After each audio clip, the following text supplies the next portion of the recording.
Assalamualaikum warahmatullahi wabarakatuh. Salam presisi. Polantas Aceh hadir dengan saya Rifka Saputra, Satuan Lalu Lintas Polres Loksmoy. Mohon izin Komandan melaporkan saat ini di Jalan PT KKA Benar Meriah, tepatnya di Desa Paya 2, Kecamatan Banda Baru, Kabupaten Aceh Utara.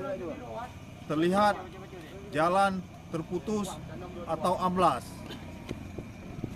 Untuk sementara tidak dapat dilalui oleh roda kendaraan 4. Dan kami menghimbau kepada seluruh pengguna jalan dan masyarakat agar mencari alternatif jalan lain. Demikian laporan dari kami.